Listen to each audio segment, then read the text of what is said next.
Bonjour et merci de m'avoir invité à présenter à ce beau colloque. La présentation d'aujourd'hui porte sur le volume complémentaire du cadre européen de référence, qui est le nouveau travail du Conseil de l'Europe, et en particulier sur la notion de médiation, qui, comme vous le voyez du titre, que j'utiliserai comme selon la métaphore du prisme, parce que ça va nous aider à comprendre quel est le rôle de cette notion complexe qui est la médiation dans l'apprentissage et l'enseignement et la vision même des langues. Donc, je vais articuler ma présentation autour de ces 4 points. Tout d'abord, un moment sur la manière dont le volume complémentaire a développé les aspects innovants du CECR et a complété son schéma descriptif. Et puis, on parlera de la notion de médiation pour voir comment on est arrivé au modèle théorique qui nous a aidés dans le travail. Et on passera ensuite vraiment à faire un point sur ou à parler plus en détail du développement des descripteurs, comment on a développé les différents descripteurs, quel est le parcours qu'on a suivi. Et je terminerai avec quelques considérations finales justement sur la notion de médiation et sa valeur pour reconsidérer l'enseignement des langues. Alors, commençons par le premier point, développer les aspects innovants du CECR et compléter son schéma descriptif.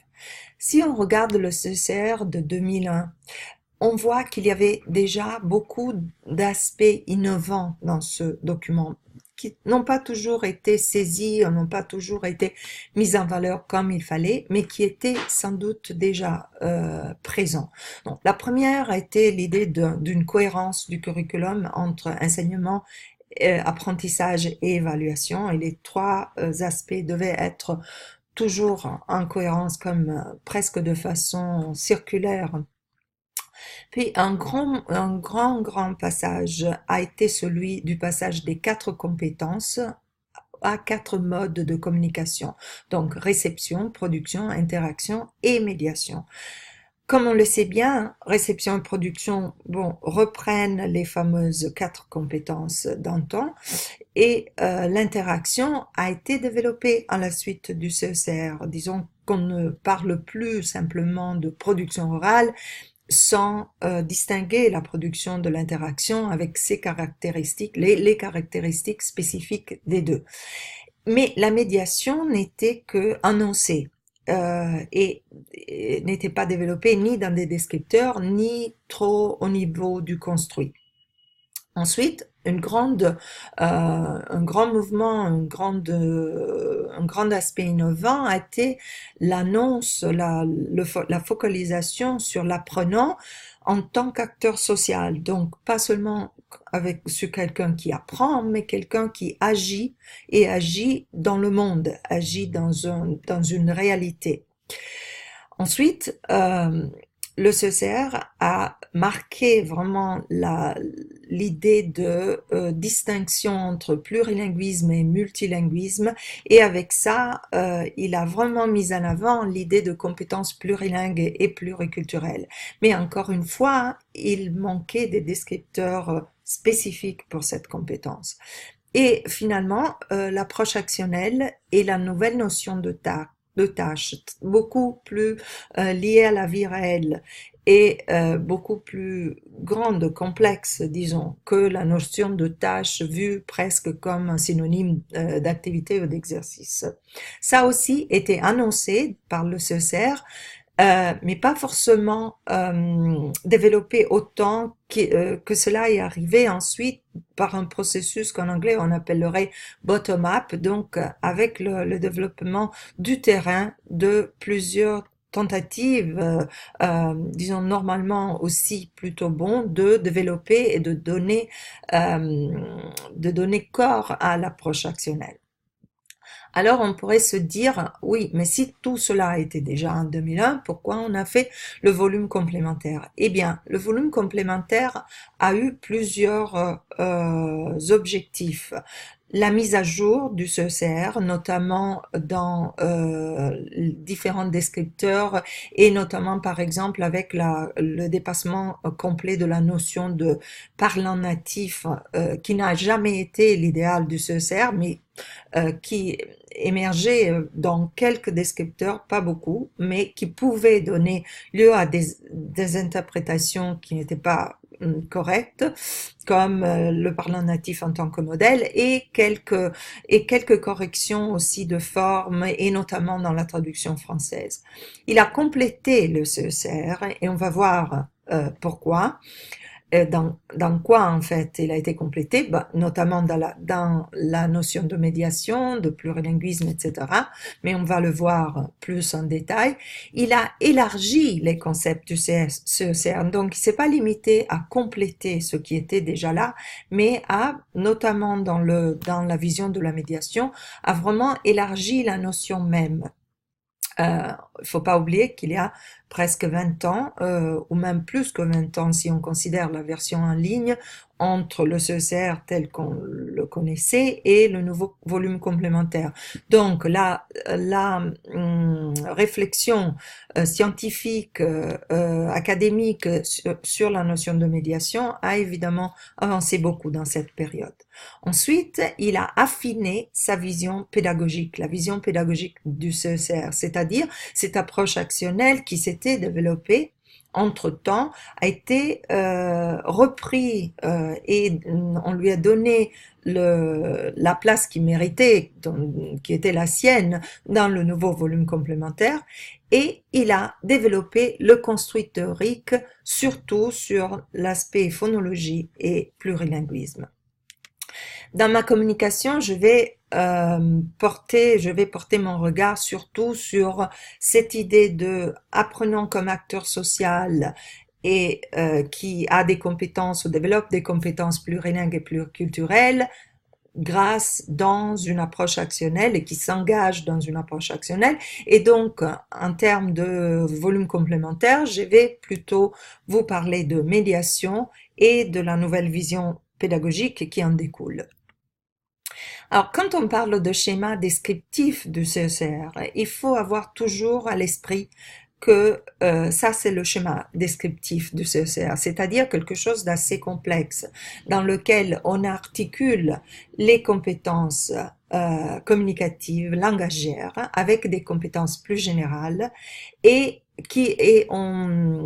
on les articule aussi avec leur mise en œuvre qui est à travers des activités qui se fait, à travers des activités communicatives, langagières, de réception, production, interaction et médiation, chacune se développant à l'écrit et à l'oral, et puis avec strictement imbriqué et connecté avec les activités communicatives langagières, les stratégies de communication qui elles aussi se déclinent dans réception, production, interaction et médiation.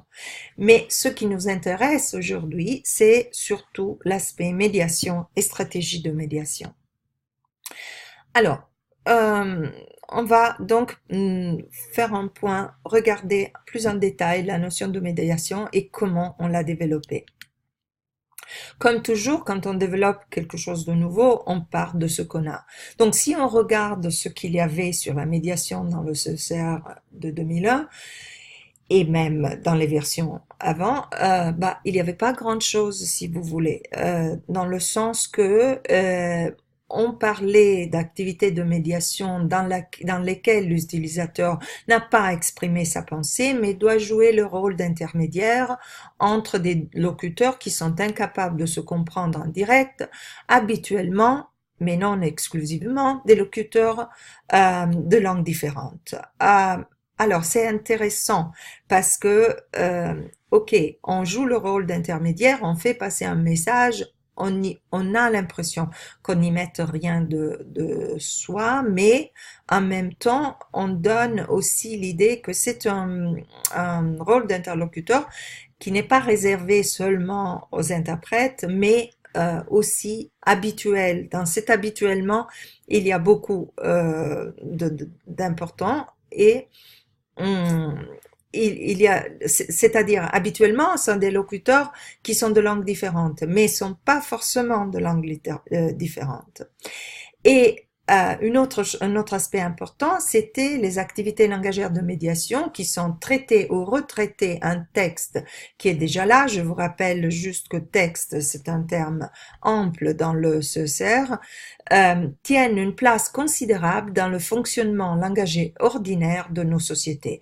Donc, ces deux points ont le désavantage de donner l'idée, surtout le premier, il parle d'activités typiques des interprètes et des traducteurs, mais en même temps, il ouvre avec la citation de droite à l'idée que c'est quelque chose d'ordinaire qu'on fait normalement.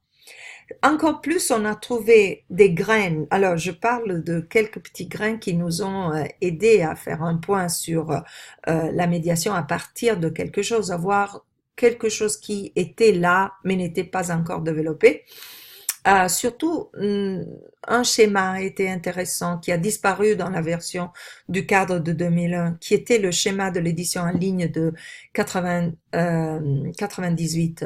Alors, regardez, on parle de réception, production, interaction qui relève des deux, comme on sait bien, mais médiation se situe encore en aval, c'est-à-dire relève à la fois de la réception, de la production et de l'interaction, c'est-à-dire que elle donne encore de l'épaisseur à ce qui se passe.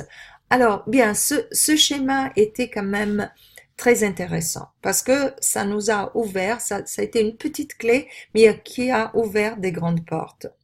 Et là, nous avons commencé un gros travail de recherche documentaire et de recherche de voir comment on pouvait bien aborder quelque chose qui est très complexe, qui ne se laissait pas enfermer. La médiation n'est pas le domaine exclusif des interprètes et des traducteurs, mais quelque chose dans lequel on baigne tout le temps dans la réalité.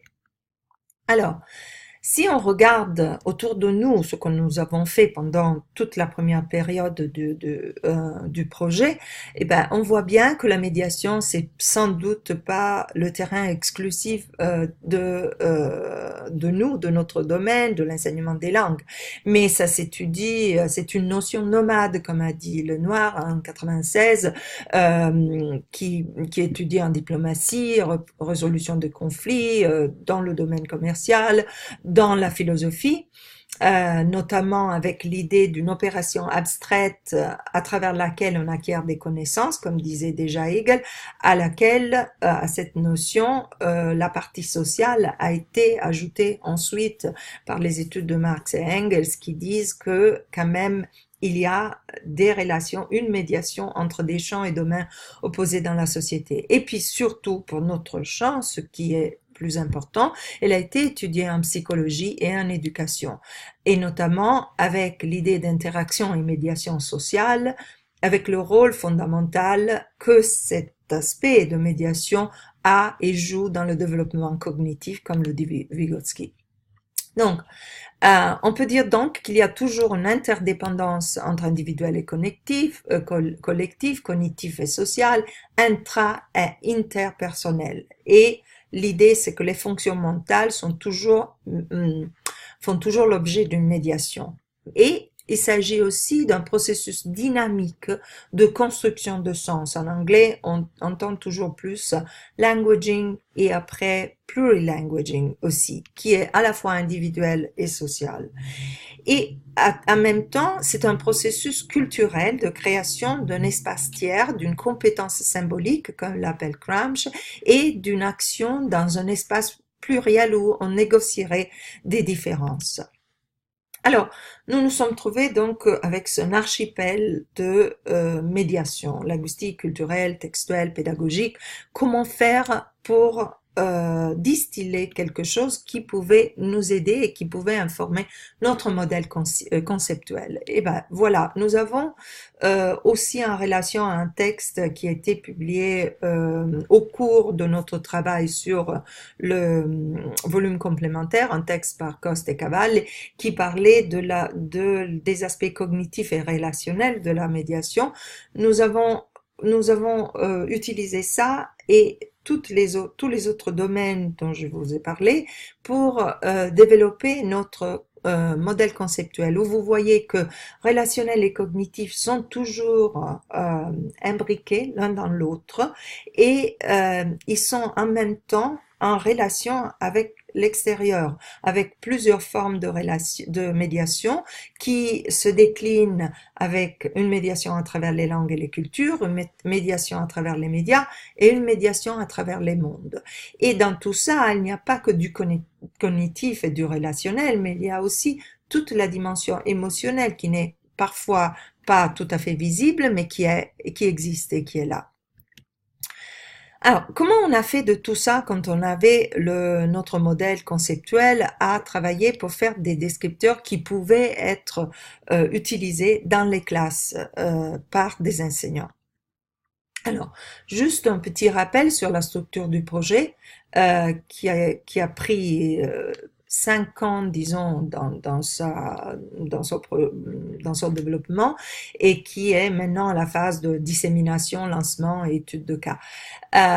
D'abord, il y a eu une mise à jour des échelles et à partir de 2014, c'est le cœur de ce projet avec les échelles de descripteurs pour les catégories non développées dans la version initiale et la médiation. Et puis ensuite, la phase très importante de consultation, pilotage et publication. Comment on a travaillé? On était une équipe de 8 pour le développement des descripteurs qui a travaillé sur une analyse des études des ressources existantes, mise en commun, classification, feedback d'experts externes avec des phases itératives de révision et de réélaboration. Avec un comité consultatif beaucoup plus grand qui se retrouvait une fois par an aussi pour donner du feedback. Donc comme une sorte de structure à oignon où il y avait 8, puis un autre comité et un groupe de suivi, un comité consultatif plus grand. Alors, normalement, les projets s'arrêtent là. C'est-à-dire, après qu'ils ont fait tous ces allers-retours entre experts, disons un cercle plus petit ou plus grand, ils publient leur matériel. Par contre, nous, ce qu'on a fait, c'est une validation qualitative avec presque 1000 participants dans 140 institutions dans le monde entier, la majorité en Europe, mais aussi hors Europe. Et puis ensuite, une validation quantitative encore plus grande avec encore plus de participants et d'institutions. Et les deux, à la fois, les deux ont effectivement servi pour un travail énorme d'affinage, de concentration, de reprise, de réécriture et de catégorisation de tous les descripteurs dont vous pouvez trouver le rapport très détaillé en ligne. Alors, comme vous le voyez, il s'agit d'un long processus de catégorisation et d'écriture. Donc, qu'est-ce qu'on a fait? On a développé des catégories pour les échelles et on a identifié les regroupements macro, disons, dans lesquels ces catégories pouvaient se trouver. Imaginez-vous qu'on a eu plus de 40 versions. Cela pour vous dire la difficulté. Ensuite, le processus itératif dont je vous ai parlé avant, qui était toujours avec création, validation, révision, calibrage, révision encore, recalibrage, extension à d'autres catégories, validation ultérieure et finalisation. Les sources ont été pour nous, tout d'abord, les articles scientifiques pour capturer, pour vraiment intégrer la réflexion académique et scientifique qui a été faite dans ces dernières 2 décennies. mais aussi un regard très attentif aux descripteurs qui existaient, qui entre-temps, dans ces 20 ans, ont été développés dans des langues et des cultures et des contextes différents, notamment sur la médiation, sur les approches plurielles, par exemple aussi Profil Deutsch, par exemple des examens plurilingues en Autriche, en Grèce, le projet suisse Armos, le projet Competence for Democratic Citizens, coordonné par Michael Byram au Conseil de l'Europe, etc. Et aussi, beaucoup ont été créés par le groupe d'auteurs, d'abord en développant le construit et puis en créant les descripteurs qui ont fait l'objet de tout ce qu'on a vu en termes de révision, calibrage, etc. Alors, juste pour vous donner une idée, parce que ici on est dans le groupe de REFIC, de l'intercompréhension, et je voudrais vous montrer que REFIC a été entré en ligne de cause dans nos inspirateurs, disons, ceux qui nous ont inspirés, et on n'a jamais pris les choses telles quelles, mais on s'est inspiré, comme vous pouvez le voir. Par exemple, un descripteur peut recomposer le message d'un texte à partir de ce qu'il a compris des textes traitant du même sujet mais rédigés dans différentes langues, a été inspiré d'un descripteur ou de REFIC. Ensuite, je vous donne un autre exemple. Vous voyez, un autre descripteur inspiré par REFIC peut déduire le sens probable de mots inconnus dans un texte écrit à partir des éléments dont ils sont constitués. Par exemple, les racines du mot, les éléments lexicaux, les suffixes, les préfixes, etc. C'est deux exemples. Hein. Mais pour vous dire, par exemple, en général, il y a énormément de descripteurs, donc on en a pris et on en a créé énormément, comme je vous ai dit, et par exemple les descripteurs qui se sont inspirés à REFIC sont entrés une dizaine parmi les descripteurs du volume complémentaire et un parmi les descripteurs supplémentaires. On a regardé aussi Carap et on a eu quelques descripteurs aussi qui s'est inspirés à Carap, mais certains n'ont pas passé la phase de validation ensuite. Alors, comme je vous disais, il y a eu plus que 40 versions plus que 40 versions du document qui catégorisaient, c'est-à-dire qui donnaient toutes les catégories qui sont devenues par la suite les titres des différentes échelles et les macro-catégories. Et finalement, on est arrivé à 4 macro-catégories, ou plutôt 3, plus les stratégies de médiation. Médiation de la communication, médiation des concepts et médiation d'un texte. Là, on a vraiment fait un grand pas en avant parce que cela nous a vraiment permis de voir l'articulation entre les différentes échelles et la possibilité de les combiner aussi pour les profs. Rappelons que médiation des textes n'est pas quelque chose que le prof ne connaisse pas, mais c'est quelque chose avec laquelle ils ont beaucoup de familiarité, comme vous pouvez le regarder des titres des échelles. Et médiation de la communication, c'est quand même quelque chose qui intuitivement on a un peu moins de mal à intégrer, mais c'est quand même tout à fait nouveau. La médiation des concepts, si vous voulez, c'est la nouveauté encore plus grande des descripteurs de médiation. Et puis, il y a tout d'emblée, les stratégies de médiation qui entrent en ligne de cause dès le début. Quand vous allez sur le Companion Volume, sur le volume complémentaire, vous les trouvez toujours organisés, et pas que pour la médiation, pour les autres modes de communication aussi, dans une forme de tableau, ce qui aide aussi l'utilisation. Mais ce qui est intéressant, c'est que chacune existe et prendre en compte la médiation à travers les langues, mais aussi les variétés, les registres différents, et aussi à l'intérieur d'une même langue, à nouveau par rapport aux registres, aux variétés. Je vous donne quelques exemples de descripteurs de la médiation en tant que telle. Par exemple, médiation de concept, comme vous voyez, peut poser des questions, faire des commentaires, proposer des reformulations simples pour garder le cap d'une discussion. Ou alors poser des questions pour amener des gens à clarifier leur raisonnement.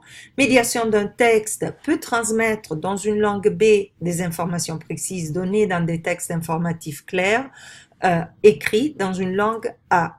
Alors c'est intéressant parce que comme vous pouvez l'imaginer, on a discuté énormément si on devait mettre langue source, langue cible, mais finalement cette idée plus neutre de langue A à langue B permet vraiment de surfer, de passer de toute langue dont on aurait quelques connaissances. Et il n'y a pas toujours qu'une langue source, qu'une langue cible. Alors, vous le savez mieux que moi, donc j'ai pas besoin de vous convaincre sur ce point. La médiation de la communication, enfin, vous voyez, peut montrer sa compréhension des problèmes clés dans un différend sur un sujet qui lui est familier et adresser de demandes simples pour obtenir confirmation et clarification.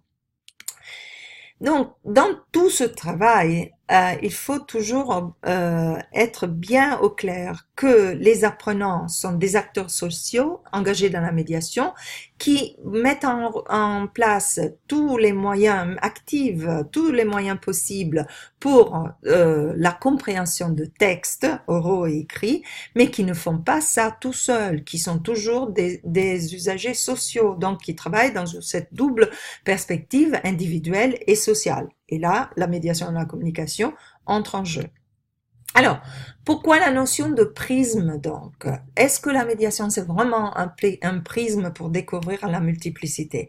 Pour nous, cela l'a été et ça nous a énormément aidé dans l'idée de voir comment on mettrait à côté de la médiation les autres aspects qui ne sont pas forcément les descripteurs directs de la médiation ou des stratégies de médiation, mais qui se montrent dès qu'on sort, qu'on entre, qu'on commence à raisonner en termes de médiation. On voit que quand on communique en ligne, on doit faire de la médiation. Quand on lit un texte littéraire, on fait de la médiation. Quand, bien sûr, dans la pluralité des langues et des cultures, on est amené à faire de la médiation tout le temps, mais aussi quand on parle pour l'aspect phonologique, on a un écouteur et un locuteur, donc il y a une médiation qui se fait, et la plus récente, la langue des signes. Alors, c'est pour ça que je vous disais, quand je vous ai présenté le modèle, il y a tous ces autres bulles, c'est-à-dire on a une médiation à travers les langues et les cultures, à travers les mondes et à travers les médias. On va la voir un moment en termes plus spécifiques. Vous voyez, à travers les langues et les cultures, c'est la compétence plurilingue et pluriculturelle. L'autre, les échelles de interaction en ligne pour la médiation à travers les médias. Et pour la médiation à travers les mondes, c'est la littérature. Chaque point est le titre d'une échelle. Et je crois maintenant que vous voyez bien comment la médiation entre en ligne de cause absolument dans toutes ces échelles. Alors, la médiation à travers les langues et les cultures, c'est parce que, comme on sait bien, le plurilinguisme et le pluriculturalisme voient un seul réseau où les langues et les cultures sont dans une configuration dynamique et où il y a un réseau à plusieurs connexions, où les langues maternelles ou sont toujours plaisantes et l'erreur fait partie du processus d'apprentissage, c'est une occasion de transfert parce que l'apprentissage est un parcours réfléchi et l'apprenant ne part jamais tabula rasa. Donc, des exemples de descripteurs sont finalement compréhension plurilingue, peut comprendre des annonces courtes énoncées clairement, en recoupant ce qu'il a compris de vision disponible dans différentes langues. Je ne vais pas vous les lire tous, mais vous pouvez les voir. Exploiter un répertoire plurilingue. Ici, on est simplement au niveau A2, mais il y a déjà beaucoup de plurilingues qu'on peut faire. Et je crois que vous connaissez très bien, vous vous trouvez très à l'aise en tant qu'expert d'intercompréhension avec ce type de descripteur. Exploiter un répertoire pluriculturel, c'est aussi euh, l'idée de se rendre compte que derrière la langue, il y a tout un bagage culturel et que peut-être la communication ne passe pas automatiquement, mais qu'il faut faire de la médiation, justement. La médiation à travers les médias. Alors, quand on utilise les médias, on fait normalement, grosso modo, on simplifie, mais c'est normal parce qu'on veut avoir quelque chose qui serve pour les profs. On fait de la discussion et conversation en ligne et des transactions et coopérations axées sur des objectifs spécifiques. Donc, on implique des acteurs sociaux qui, à distance, peuvent mélanger des médias, des textes pour faire passer le message. Et en plus, ils peuvent le faire en synchrone ou asynchrone. Donc, ça a informé notre construit de base. Et à partir de là, on a développé toute une série de descripteurs dans les différentes catégories, conversation et discussion en ligne, par exemple, et transactions et coopération en ligne axées sur des objectifs au niveau B1, B1+. Là aussi, je suis sûre que, comme vous lisez les descripteurs, vous pouvez voir et reconnaître des activités que nous faisons tous les jours. Ensuite, médiation à travers les mondes. Ça, c'était une demande forte des profs. Nous, on fait de la littérature, on ne veut pas que faire de l'analyse, se limiter à faire de l'analyse structurale. On veut aussi tout le travail de réaction à la littérature, lire des textes pour le plaisir. En fait, à un moment donné, l'échelle s'appelait lire pour le plaisir. Et puis, c'est devenu lire comme activité de loisir. Et donc, exprimer en réaction personnelle à l'égard des textes créatifs et ce qu'on connaît déjà, analyse et critique des textes créatifs. Ça, c'était déjà fait, disons. On l'avait, c'est clair, dans les classes. Mais l'expression personnelle à l'égard des textes créatifs est maintenant encouragée par des nouveaux descripteurs. Et comme vous voyez, on peut suivre l'intrigue des récits, de romans, de simple 1, si le scénario est clair et linéaire et rédigé dans un langage très quotidien, en condition de pouvoir utiliser le dictionnaire. Mais aussi peut exprimer une réponse personnelle en décrivant les émotions ressenties à certains passages d'un récit, le moment où il a craint pour un personnage et expliquer pourquoi. Et puis aussi, peut comprendre des œuvres, leurs thèmes, les personnages. Comme je disais, ça c'est plus aligné à ce qui émerge déjà des classes.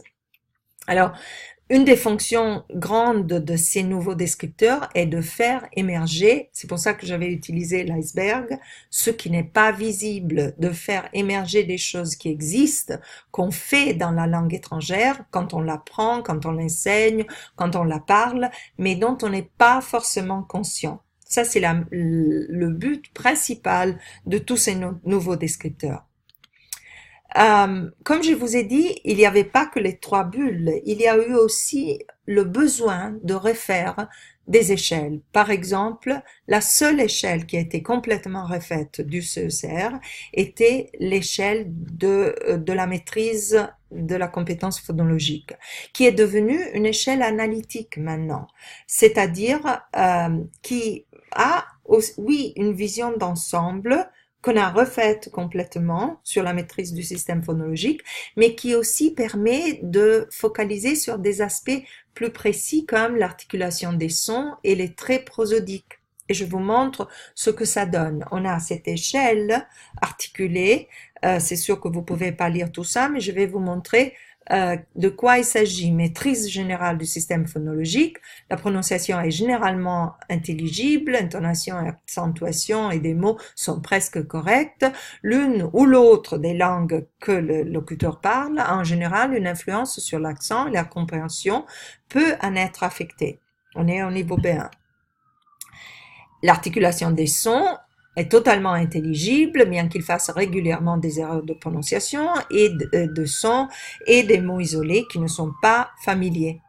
Et ensuite, les traits prosodiques peut transmettre son message de façon intelligible malgré une forte influence de l'une ou l'autre des langues qu'il parle sur l'accent, l'intonation, le rythme. Donc, comme vous voyez, le mot intelligible revient à chaque fois, parce qu'en fait, c'est sur ça qui se base la nouvelle échelle. C'est plus sur la perfection. Avant, on avait encore cette idée disons, le fantôme du parlant natif était encore là dans cette échelle. En fait, c'était probablement la seule échelle où on avait vraiment ce fantôme.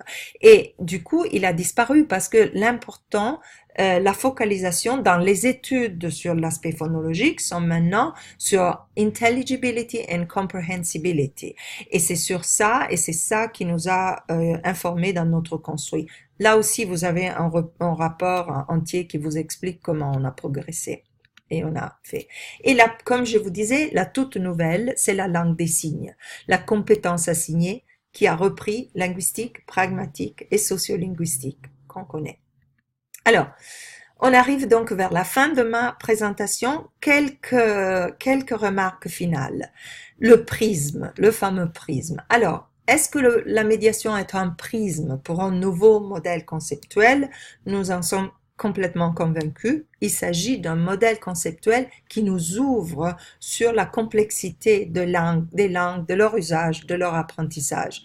Si avant le CECR de 2001, on avait encore les 4 skills, listening, reading, speaking and writing en anglais, et l'idée de mobiliser la langue apprise, avec le CECR, on a déjà réception et production et on a mobilisé des ressources langagères et on commence à introduire l'idée d'interaction avec l'utilisation sociale de la langue et la médiation est annoncée ainsi que l'idée d'acteur social. Mais c'est avec le volume complémentaire qu'on arrive vraiment à encadrer le tout sous l'idée d'utilisateur apprenant comme acteur social, qui n'est pas seulement et le code n'est plus seulement précision et fluidité, mais c'est aussi la complexité du code et c'est plus utilisation sociale de la langue simplement, mais c'est co-construire du sens ensemble. C'est ça que l'acteur social fait. Il construit du sens et pour ça, il utilise constamment, il fait appel à la médiation. Et il fait ça en mobilisant toutes les compétences générales, plurilingues, pluriculturelles. Donc, finalement, on a une compétence plurilingue déséquilibrée et on a vu que ça, qui était annoncé mais pas encore développé, est vraiment développé maintenant. C'est une compétence évolutive dans une langue plus que dans l'autre, profil différent pour les profils plurilingues, une compétence différenciée qui peut jouer de l'alternance codique, donc pas la simple addition de compétences monolingues, une compétence partielle en fonction d'un objectif spécifique, des compétences non compartimentalisées, c'est-à-dire les connaissances et les expériences, toutes contribuent aux compétences langagères, et finalement, enfin, on abandonne le bilinguisme parfait, c'est-à-dire on développe un répertoire langagier dans lequel toute habilité langagère a une place. Alors, on dépasse donc les frontières avec la médiation pour connecter et construire. Et nos individus, les apprenants, nous-mêmes, notre cerveau est aussi, lui aussi, connecté et a des frontières à dépasser. Alors donc, avec le nouveau CECR, on a plus de transparence parce qu'on a ce texte introductif très simple avec tous les concepts, l'introduction à chaque échelle, une organisation schématique, un code couleur, mais on a, comme on a dit, un soutien aux enseignants dans tous les aspects que je vous ai présentés. Donc, il est un outil prometteur parce qu'il élargit, il permet d'élargir la portée éducative de l'enseignement des langues avec des espaces pluriculturels, la co-construction et la médiation des connaissances et des concepts, permet de construire des ponts et de réduire des blocs et des tensions. Et finalement, il a un grand potentiel d'innovation parce que les apprenants peuvent devenir, et on le souhaite, plus conscients de la nature dynamique de la langue et de l'apprentissage et reconnaître davantage et favoriser, faciliter les trajectoires des apprenants et par cela leur intégration sociale. Qu'est-ce qui se passe maintenant? Oui, c'est l'idée de construire des sociétés plus inclusives. Il y en a fort besoin, comme vous le savez.